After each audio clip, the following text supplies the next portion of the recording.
Challenge সত্ত্বেও নির্বাচন সুষ্ঠু করা সম্ভব মন্তব্য সিএসির।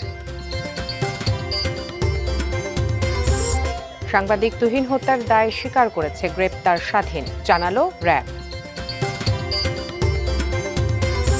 এবং দুর্নীতি স্বেচ্ছাচারিতার অভিযোগ সাঁথিয়া উপজেলার প্রাথমিক শিক্ষা কর্মকর্তার বিরুদ্ধে।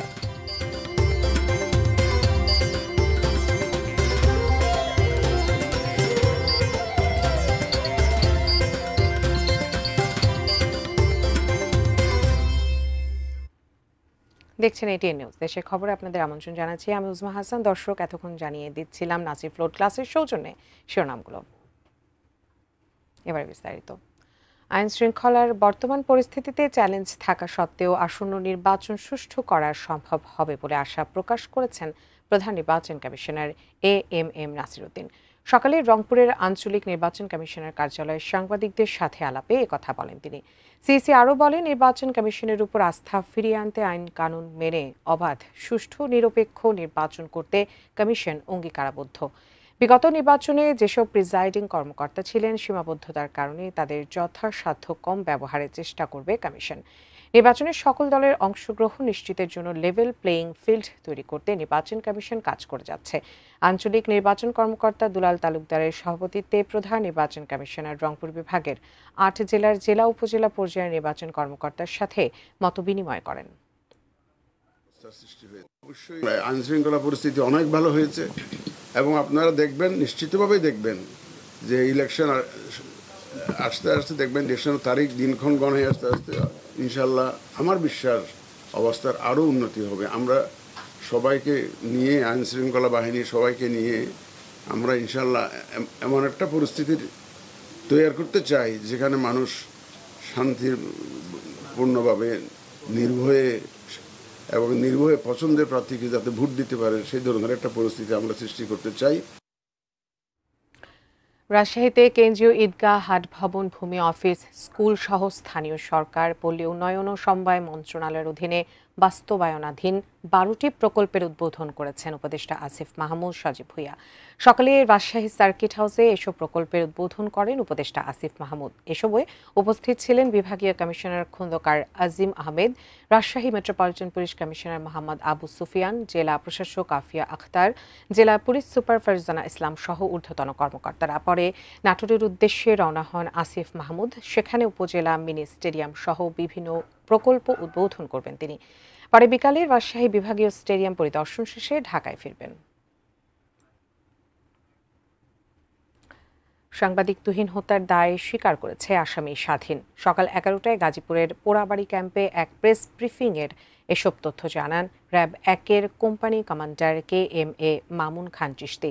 তিনি বলেন, চান্দনা চৌরাস্তা এলাকার শাপলা ম্যানশনের সামনে এক নারীকে মারধর করছিল বাদশা মিয়া নামে এক ব্যক্তি। এ সময় কয়েকজন ধারালো অস্ত্র দিয়ে বাদশাকে আঘাত করে। সেই ঘটনার ভিডিও ধারণ করেন আসাদুজ্জামান তুহিন। বিষয়টি টের পেয়ে হামলাকারীরা তুহিনকে ভিডিও ডিলিট করতে বলে। তিনি অস্বীকার করলে তুহিনকে এলোপাতাড়ি কুপিয়ে হত্যা করে তারা। র্যাব জানায়, স্বাধীন সরাসরি তুহিন হত্যায় জড়িত। সে অপরাধ স্বীকার করেছে। হত্যাকাণ্ডে সরাসরি জড়িত 7 জনকে গাজীপুর ও ময়মনসিংহ থেকে গ্রেপ্তার করেছে পুলিশ। স্বাধীনকে গাজীপুরের হোতাপাড়া থেকে গ্রেপ্তার করা হয়।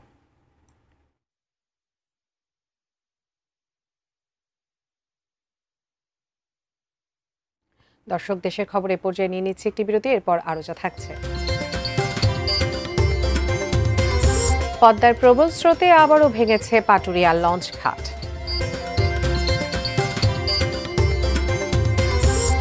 এবং শেরপুরের স্ত্রীকে জীবন্ত কবর দেওয়ার চেষ্টা স্বামীর।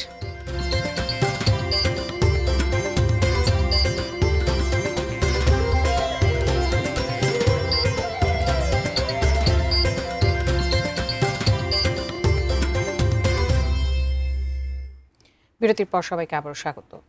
দুর্নীতি স্বেচ্ছাচারিতায় কোটি টাকা আত্মসাতের অভিযোগ উঠেছে পাবনার সাঁথিয়া উপজেলা প্রাথমিক শিক্ষা কর্মকর্তার বিরুদ্ধে। টানা 5.5 বছর একই কর্মস্থলে থেকে একের পর এক ভুয়া বিল ভাউচারে তুলে নিয়েছেন সরকারি অর্থ। প্রমাণসহ অভিযোগ দিলেও হয়নি প্রতিকার, উল্টো বিভাগীয় মামলায় ফাঁসানোর অভিযোগ স্থানীয় শিক্ষকদের। পাবনা থেকে রিজভি জয়ের রিপোর্ট, ক্যামেরায় ছিলেন মিলন মাহমুদ। গত 17 জুলাই সাঁথিয়া উপজেলা প্রাথমিক শিক্ষা কর্মকর্তা হেলাল উদ্দিনকে নাটোরের বড়াই গ্রামে একই পদে বদলি করা হয়। কর্মস্থল ত্যাগ না করে তিনি 21 জুলাই 351 নম্বর বিল ভাউচারে জোরগাছা ইউনাইটেড সরকারি প্রাথমিক বিদ্যালয়ের প্রধান শিক্ষক নজরুল ইসলামের নামে 7,02,774 টাকার diploma in primary education DPEd কোর্সের অস্বাভাবিক বিল অনুমোদন করেন। অনুসন্ধানে জানা যায় নজরুল ইসলাম কখনোই ডিপিএড কোর্স করেননি, অথচ গত 24 জুলাই তার নামে বরাদ্দের পুরো টাকাই তোলা হয়েছে। শুধু তাই নয়, গত 3 বছরে হেলাল উদ্দিন স্বাক্ষরিত ভাউচারে প্রায় 8 লাখ টাকা ভ্রমণ ভাতা তোলা হয়েছে। শিক্ষকদের অভিযোগ, কয়েকজনকে নামমাত্র টাকা দিয়ে ভ্রমণ ভাতার প্রায় পুরোটাই আত্মসাৎ করেছেন শিক্ষা অফিসার। 9-6 হয়েছে উপজেলার 178টি স্কুলের স্লিপ ফান্ডের টাকাও। অনিয়মের প্রতিবাদ করে রোষানলে পড়েছেন 11 শিক্ষক। হয়রানি হেনস্থার পর ফাঁসানো হয়েছে বিভাগীয় মামলায়। নিরুপায় হয়ে প্রতিবাদ কর্মসূচি নিয়ে রাস্তায় নেমেছেন ভুক্তভোগীরা। একজন শিক্ষক 3 বার বিল পেয়েছেন একই কাজের জন্য, সে প্রমাণ আমাদের কাছে রয়েছে। আমরা সেটা দুদকে দিয়েছি, বিভিন্ন জায়গায় দিয়েছি, সেটার কোনো তদন্ত হচ্ছে না। পেনশনে যারা গেছে তাদের বিলের ব্যাপারে তারা ওই সিন্ডিকেটের মাধ্যমে বিভিন্ন পার্সেন্টেজে টাকা আদায় করে। অভিযোগ অস্বীকার করে পুরো বিষয়টি ষড়যন্ত্র দাবি অভিযুক্ত শিক্ষা কর্মকর্তার। আমি কোনো বিল করিনি। যেটা আমি শুনেছি, যে বিলের বিষয়ে আমি যতটুকু শুনেছি, ওই বিলের বৈধতাও নাই, ওই বিল আমি করতেও পারি না, ওইভাবে ওই বিল করাও যায় না। ঠিক আছে, আমি ওই বিল করিও না। শিক্ষা কর্মকর্তাকে সতর্ক করা হয়েছে, চলছে বিভাগীয় তদন্ত, জানালেন ইউএনও। প্রাথমিক শিক্ষা অফিসার হিসেবে যিনি কর্মরত আছেন, আমি আসার পর থেকে তার বিষয়ে বিভিন্ন ধরনের অভিযোগ আছে, এটা আমি শুনেছি এবং তাকে মৌখিকভাবেও আমি সতর্ক করেছি। শিক্ষার সুষ্ঠু পরিবেশ ফেরাতে অনিয়মে নিরপেক্ষ তদন্ত ও মিথ্যা মামলা প্রত্যাহারের দাবি সাঁথিয়ার প্রাথমিক শিক্ষকদের। রিজভি জয়, এটিএন নিউজ, পাবনা। পাটুরে পদ্মা নদীর প্রবল স্রোতের কারণে আবারও ভেঙে গেছে লঞ্চঘাট। এতে চরম দুর্ভোগে পড়েছেন যাত্রী, চালক ও লঞ্চ মালিকরা। অস্থায়ী ভিত্তিতে পুনরায় 1 নম্বর ফেরি ঘাটের পাশে করইতলায় স্থানান্তর করা হয়েছে লঞ্চঘাট। সেখানে পল্টন না ছাড়া চলছে যাত্রী সেবা। এ বিষয়ে পাটুরিয়া লঞ্চঘাট এলাকা থেকে বিস্তারিত জানিয়েছেন প্রতিনিধি মোহাম্মদ সুজন খন্দকার। সেই মুহূর্তে রয়েছে পাটুরিয়ার যে লঞ্চ ঘাট রয়েছে, সেই লঞ্চ ঘাটে আপনাকে একটা বিষয় জানিয়ে রাখতে চাই। গতকাল সন্ধ্যা 7:30টা থেকে পদ্মা নদীর প্রবল স্রোতের কারণে অস্থায়ীভাবে যে লঞ্চ ঘাটটি সরিয়ে আনা হয়েছিল, অর্থাৎ 1 নং ফেরিঘাটে, সেখানেও ভাঙনের কবলে পড়ায় সেখান থেকে কিন্তু গতকাল সন্ধ্যার পর থেকে লঞ্চ চলাচল বন্ধ ছিল এবং তারপর থেকে আজকে সকাল 9:30 থেকে এই করইতলা নামক স্থানে লঞ্চ চলাচল শুরু হয়েছে। আমি যদি একটু দেখাতে চাই, আমার পাশেই যে লঞ্চগুলো দাঁড়িয়ে রয়েছে, কিন্তু সবচেয়ে বড় ঘটনা হচ্ছে যে এইখানে যে লঞ্চগুলো রয়েছে, লঞ্চের কিন্তু কোনো পল্টন ব্যবহার করা হচ্ছে না। যাত্রী যারা পার হচ্ছে তারাও ভোগান্তি নিয়ে পার হচ্ছে এবং লঞ্চ যারা মালিক এবং লঞ্চ যারা চালক তারাও কিন্তু ভোগান্তিতে রয়েছে।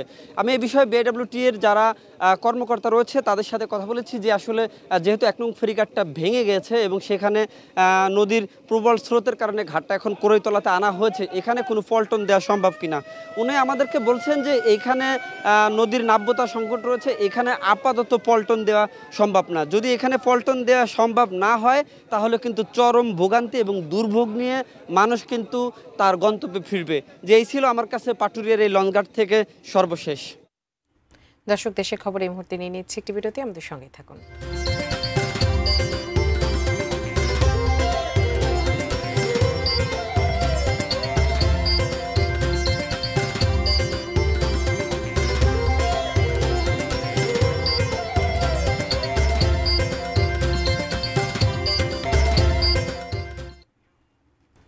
বিরতির পর সবাইকে আবারও স্বাগত। শেরপুরের শ্রীবর্দীতে পাষণ্ড স্বামী তার স্ত্রীকে বাড়ির উঠানে জীবন্ত কবর দেওয়ার চেষ্টা করেছে। সেই ছবি ছড়িয়ে পড়েছে সামাজিক যোগাযোগ মাধ্যমে। শুক্রবার বিকেলে উপজেলার কাকিলাকুড়া ইউনিয়নের খোসালপুর কানিপাড়া বাজার এলাকায় চাঞ্চল্যকর এই ঘটনা ঘটে। রাতেই ঘটনাটির ভিডিও সামাজিক যোগাযোগ মাধ্যমে ভাইরাল হয়। প্রতিবেশীরা জানান, খোসালপুর কানিপাড়া বাজার এলাকার খলিলুর রহমানের স্ত্রী খোশেদা বেগম দীর্ঘদিন ধরে অসুস্থ। বিছানায় মলমূত্র ত্যাগ করায় ক্ষিপ্ত হয়ে খলিল অসুস্থ স্ত্রীকে টেনে হিঁচড়ে বাড়ির উঠানে নিয়ে যায়, তারপর কোদাল দিয়ে গর্ত খুঁড়ে মাটি চাপা দিতে থাকে। ঘটনাটি তাদের নাতি খোকন ভিডিও করে ফেসবুকে পোস্ট করলে তা নিন্দার ঝড় ওঠে। শ্রীবর্দী থানার ভারপ্রাপ্ত কর্মকর্তা মোহাম্মদ আনোয়ার জাহিদ জানান, খবর পাওয়ার পর পুলিশ পাঠানো হয়। স্থানীয়রা বিষয়টি সামাজিকভাবে মীমাংসা করেছেন, তবে লিখিত অভিযোগ পেলে আইনগত ব্যবস্থা নেওয়া হবে।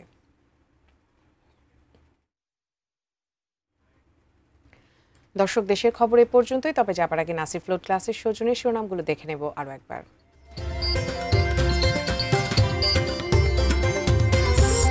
চ্যালেঞ্জ সত্ত্বেও নির্বাচন সুষ্ঠু করা সম্ভব, মন্তব্য সিইসির। সাংবাদিক তুহিন হত্যার দায় স্বীকার করেছে গ্রেপ্তার স্বাধীন, জানালো র্যাব। দুর্নীতি স্বেচ্ছাচারিতার অভিযোগ সাথে উপজেলা প্রাথমিক শিক্ষা কর্মকর্তার বিরুদ্ধে। পদ্মার প্রবল স্রোতে আবারও ভেঙেছে পাটুরিয়া লঞ্চ ঘাট। এবং শেরপুরের স্ত্রীকে জীবন্ত কবর দেওয়ার চেষ্টা স্বামীর।